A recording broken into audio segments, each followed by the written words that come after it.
नमस्कार, मैं एसके राजीव। आप पटना स्टूडियो से न्यूज़ 22 स्कोप की खास पेशकश देख रहे हैं। दरअसल में महागठबंधन की महाबैठक लगातार पटना में हो रही है और मैं आपको बताऊं कि पिछले 4 महीने में लगभग 6 बार ये बैठक हो चुकी है। लेकिन बैठक होने के बाद लबो-लुआब कमोबेश वही निकलता है कि हम लोग सब लोग यूनाइट हैं, एक मंच पे हैं, हम लोग साथ लड़ेंगे और एनडीए को करारी शिकस्त देंगे। लेकिन इस बार जो बैठक हुई है, उस बैठक के बाद तेजस्वी यादव ने सीधे तौर पर खुली चुनौती दे दी है नीतीश कुमार को और यह कहा है कि 20 साल तक जो सरकार बिहार में रही है या जो चल रही है, ये सरकार पूरी तरीके से निकम्मी है और इस सरकार को उखाड़ फेंकना ही महागठबंधन का उद्देश्य है। हालांकि इस बैठक के बाद भी यह क्लियर नहीं हो पाया है कि महागठबंधन में किस पार्टी को कितनी सीटें दी जाएंगी, मुख्यमंत्री का आखिर चेहरा कौन होगा।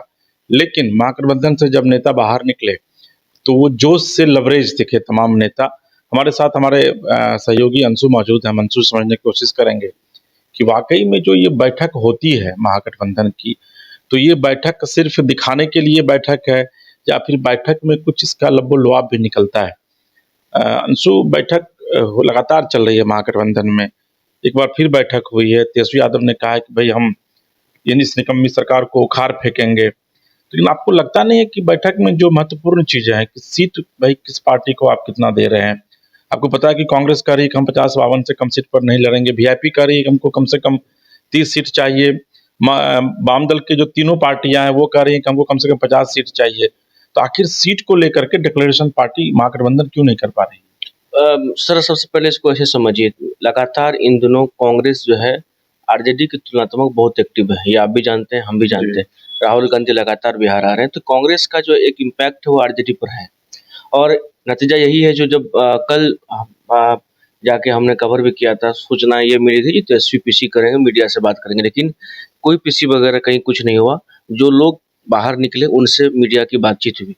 तो इसमें कोई भी नेता हो, चाहे वो आरजेडी के हो, चाहे सीपीएम वाले के हों या फिर कांग्रेस के हों या फिर वीआईपी के हों, कोई भी ये नहीं कह रहा है जो हम इतने सीटों पर लड़ेंगे या हमारा सीटों का बंटवारा हो गया। बस एक मांग कर रहा है, हमको इतना सीट चाहिए। कांग्रेस भी मांग कर रही है, हमको इतना सीट चाहिए। आरजेडी कर रही है, हम सबसे बड़ी पार्टी है। लेकिन सीएम फेस को लेकर के ये आप भी जानते हैं, हम सभी भी जानते हैं। एक मुकेश सहनी ये कहते हैं ये तेजस्वी सीएम बनेंगे, हम डिप्टी सीएम बनेंगे। ये बहुत दिन से जो है ये मार्केट में है बातें। सीपीएम वाले तेजस्वी के नाम पर करीब करीब सहमत थे, लेकिन कांग्रेस जो आरजेडी के बाद सबसे बड़ा घटक दल है महागठबंधन में, वो आप भी जानते हैं, जो इतने दौरे के बाद उनके शीर्ष नेतृत्व भी अगर आते हैं, चाहे कृष्णा लाबरू हो चाहे और भी कई लोग हो, वो यह नहीं कहते हैं जो तेजस्वी को हम सीएम मान रहे हैं या तेजस्वी को हम सीएम कैंडिडेट घोषित कर रहे हैं। कांग्रेस अभी तक इस पर खुल के बात नहीं की है। कल का भी बैठक हुआ, लोग मिलते हैं एक मंच पे, लंच होता है, तमाम बातें होती है, लेकिन ये क्लियर नहीं हो पा रहा है जो, या फिर कोई दुविधा हो, चाहे कोई असुविधा हो, चाहे जो भी बातें हों, ये क्लियर अभी तक भी नहीं हो पा रहा है जो किसको कितना सीट आप दे रहे हैं। आरजेडी अगर लड़ रही थी इतने सीटों पर लड़ रही है, कांग्रेस अगर लड़ रही थी इतने सीटों पर लड़ रही है, वीआईपी अगर लड़ रही थी इतने सीटों पर लड़ रही है, ये क्लियर अभी तक नहीं हो पाया है। सबसे जो अहम बात है कल की चीज़ों में, जब कल भी सभी लोगों ने यही दोहराया जो सीएम किसको आप मानते हैं, सीएम के लिए कौन है, तो अरे चलिए ना वो तो हो जाएगा, समय आएगा तो हो जाएगा। एक सीपीएम वाले के जो विधायक हैं अजय कुमार, वो खाली बस कहते हैं जो आप लोग नहीं जानते हैं, जब चेयरपर्सन तेजस्वी है तो तेजस्वी सीएम बनेंगे, सीपीएम वाले की बात कर रहे हैं। आरजेडी तो शुरू से ही कर रही, लेकिन ये बैठक जो है इसका कोई नतीजा अभी तक सामने नहीं आ रहा। और जहां तक राहुल गांधी लगातार बिहार दौरे पर, ये जानकारी मिल रही फिर वो आने वाले हैं, तो ऐसे में अब आरजेडी को भी लग रहा है कांग्रेस को वो नजरअंदाज नहीं कर सकती, क्योंकि कांग्रेस लगातार इन दोनों एक्टिव है। अगर कांग्रेस अगर अलग होकर लड़ती है तो इसका सीधा फायदा होगा एनडीए को। तो देखिए अब क्या कुछ होता है, लेकिन अब कल की बैठक में भी बातें क्लियर नहीं हुई। तो एक बड़ा सवाल तो उठेगा ही कि भाई जब लगातार आप बैठक कर रहे हैं और हर एक बैठक में ये होता है कि नहीं भाई सीट इस बार फाइनल हो जाएगा, इस बार मुख्यमंत्री का चेहरा, क्योंकि एनडीए के पास तो नीतीश कुमार हैं बतौर मुख्यमंत्री का चेहरा।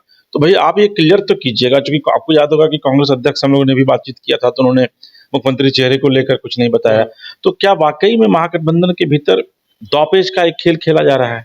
कांग्रेस अब अलग मूड में है। कांग्रेस अब अभी गए थे, हम सभी लोग जानते हैं, कृष्णा अल्लापुरी एक अलग ढंग से पार्टी को एक टैकल कर रहे हैं। वो ठीक है, साथ रह सकते हैं, लेकिन उनकी अपनी नीति होगी, उनका अपना सिद्धांत होगा। अब ये नहीं कह सकते हैं जो पीछे चलने वाली पार्टी अब रहेगी। भले बिहार की जनता जो माइंडेड दे, जितनी वोट आए, जितनी सीटें आए, वो तो देखने वाली बातें होंगी, लेकिन कांग्रेस अब एक अलग फॉर्म में है और एनडीए की तुलना में अभी महागठबंधन इसलिए कमजोर है कि एनडीए के विजन अभी संहित है। चिराग पासवान ठीक है, कार्यकर्ता कहते हैं जो भाई सीएम बनेंगे, सीएम के मटेरियल है, फलना चिल्ला, लेकिन चिराग पासवान ये अब अपने बारे में क्लियर नहीं कि वो यही कहते हैं जो 25 नीतीश कुमार के नेतृत्व में ही लड़ेंगे। बीजेपी वही कहती है, जदयू तो क्लियर है ही, और ऐसे में हम हो चाहे उपेंद्र कुशवाहा की पार्टी होती, एनडीए में एक मत है और इसी एक मत का जो एक मजबूती है वो एनडीए को मिलता है और महागठबंधन को इसी का मजबूती नहीं मिल पा रहा है। सिर्फ बैठकें हो रही है, विरोध हो रहा है, लेकिन अभी चेहरा अभी तय नहीं हुआ है। दूसरा, सिर फुटबॉल की स्थिति आएगी जब सीटों की बंटवारा तेज होगी, इसीलिए चीजों में क्लियर नहीं हो रहा है, क्योंकि आप भी मतलब मुकेश सहनी भी कह रहा है हमको इतना सीट चाहिए, कांग्रेस कह रही है हमको इतना सीट चाहिए, तो ये स्थिति अभी भी बनी हुई है। अब आने वाले समय में हो सकता है इसको क्लियर, क्योंकि फिर बैठक होना है।